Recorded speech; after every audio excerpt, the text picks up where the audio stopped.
Hi students, இந்த வீடியோவில் நம்ம என்ன பார்க்க போகிறோன்னா எலக்ட்ரோஸ்டாட்டிக்ஸில் கூலும்ஸ் லா இதை பற்றி தான் பார்க்க போகிறோம். கூலும் அப்படின்ற சயின்டிஸ்ட் 1786 ஸ்டேஷ்னரியாக இருக்கக்கூடிய 2 சார்ஜஸ் எடுத்துகிட்டு அதை ஏர் ஆர் ஃப்ரீ ஃபேஸில் வைக்கும்போது எந்த மாதிரியான ஃபோர்ஸ் ப்ரொடியூஸ் ஆகும் அப்படின்றதான் இவர் ஃபைண்ட் அவுட் பண்ணார். Consider two charges, one Q1 அப்படின்ற சார்ஜும் another one Q2 அப்படின்ற சார்ஜஸும் எடுத்துகிட்டு ஸ்மால் டிஸ்டன்ஸ் ஆர்ன்ற டிஸ்டன்ஸில் செப்பரேட் பண்ணும்போது அதன் மூலமாக சேம் சார்ஜஸாக இருந்தால் இந்த மாதிரி ஃபோர்ஸ் ப்ரொடியூஸ் ஆகும், டிஃப்ரெண்ட் சார்ஜஸாக இருந்தால் இந்த மாதிரி ஃபோர்ஸஸ் ப்ரொடியூஸ் ஆகும் அப்படின்றது தான் இவர் கண்டுபிடிச்சார். அதன் மூலமாக தான் F vector 21 K Q1 Q2 divided by R square R12 cap அப்படின்ற ஈக்குவேஷனை ஃபார்ம் பண்ணார். இந்த ஈக்குவேஷன் மூலமா நமக்கு என்ன சொல்லியிருக்காருன்னா Q2 அப்படின்ற சார்ஜ் மேலே Q1 அப்படின்ற சார்ஜ் எந்த அளவு ஃபோர்ஸ் எக்ஸ்பீரியன்ஸ் பண்ணதுனும் இதில் கொடுத்துருக்கக்கூடிய யூனிட் வெக்டர் R12 கேப் அப்படின்றது என்னென்னா Q1க்கும் Q2க்கும் இடையில் ஃபோர்ஸோட டைரக்ஷன் எந்த பக்கம் இருக்குது அப்படின்றத சொல்கிறது தான் அதோட யூனிட் வெக்டர்னும். அடுத்து கேன்றது என்ன சொல்லியிருக்காங்கன்னா ப்ரொபோர்ஷனாலிட்டி கான்ஸ்டன்ட் அப்படின்னு சொல்லியிருக்காங்க. அடுத்து நாம் என்ன பார்க்க போகிறோன்னா important aspects of Coulomb's law. அதில் ஃபஸ்ட்டு நாம் என்ன பார்க்க போகிறோன்னா state Coulomb's law. The Coulomb's law is nothing but the force is directly proportional to product of the magnitude of the 2-point charge and is inversely proportional to the square of the distance between the 2-point charges. நமக்கு இதோட equation கொடுத்துருக்காங்க.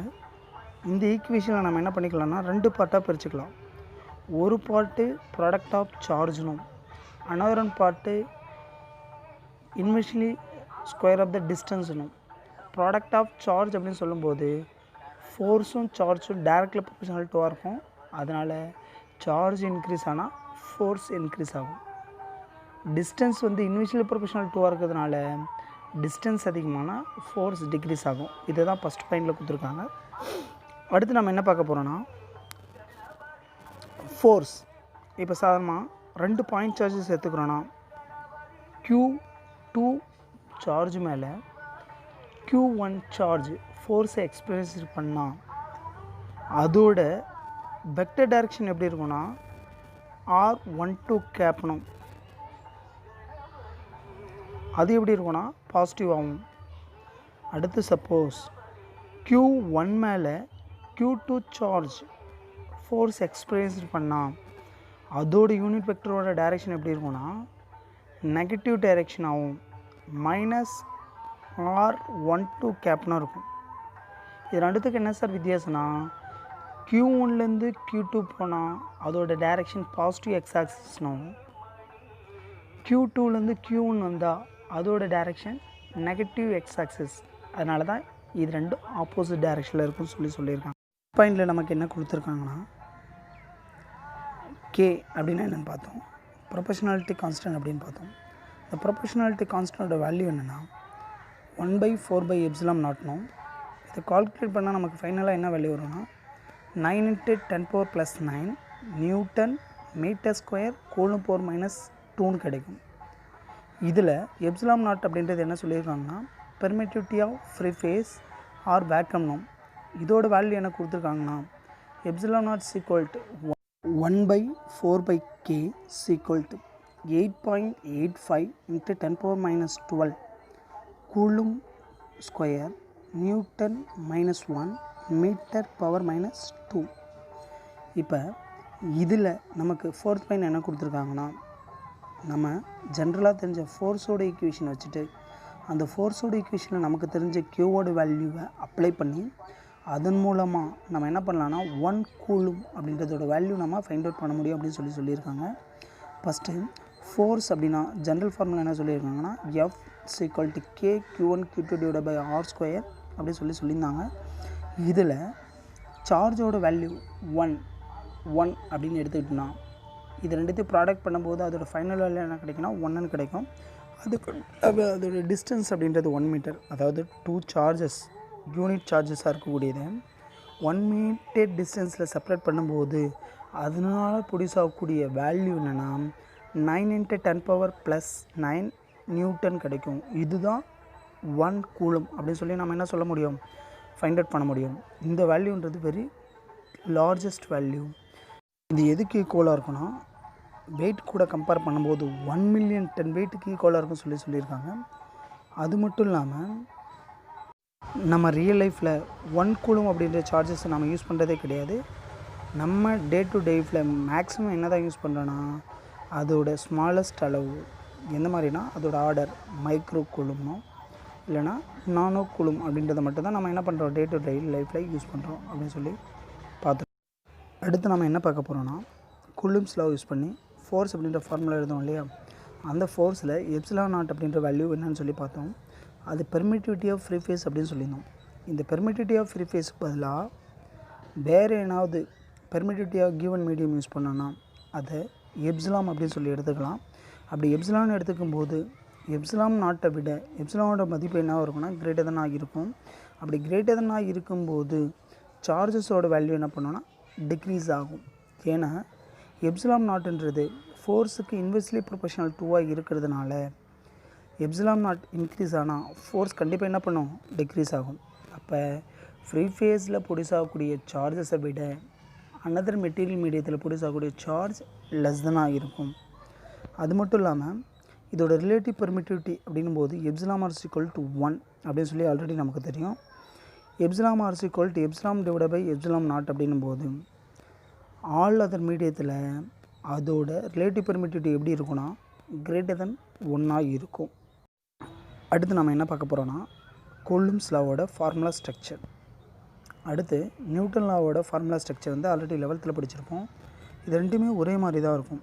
எப்படி சொல்லுறாங்கன்னா அதோட product of charge அப்படின்போது Coulomb's law, அதே மாதிரி Newton's law அப்படின்போது ப்ராடக்ட் ஆஃப் மாஸ், ரெண்டுமே டைரக்ட்லி ப்ரொபோஷனல் டு தான் இருக்கும்.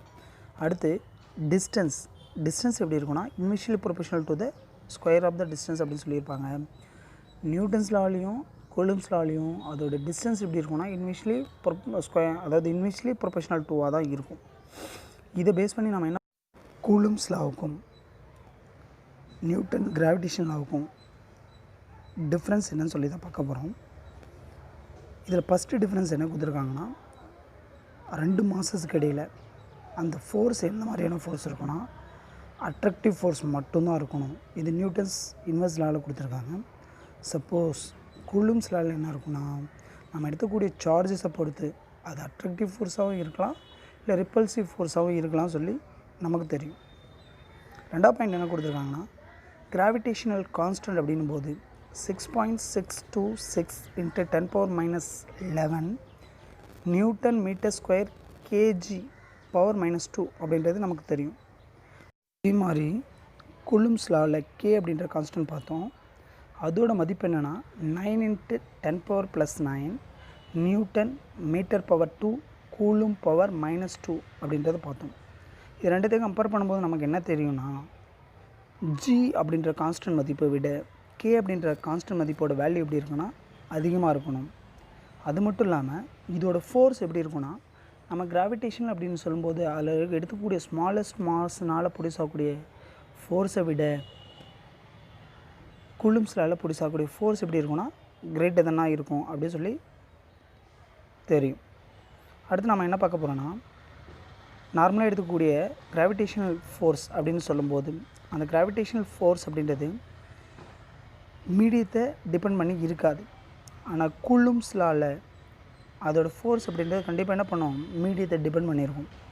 இப்போ கிராவிடேஷன் அப்படி சொல்லும்போது ஏர் ஆர் வேக்கம் அல்லது ஏதாவது ஒரு மீடியத்தில் 2 மாசை வைக்கும்போது அதனால் ப்ரொடியூஸ் ஆகக்கூடிய ஃபோர்ஸஸ் வந்து எந்த ஒரு வேரியேஷனும் ஆகாது.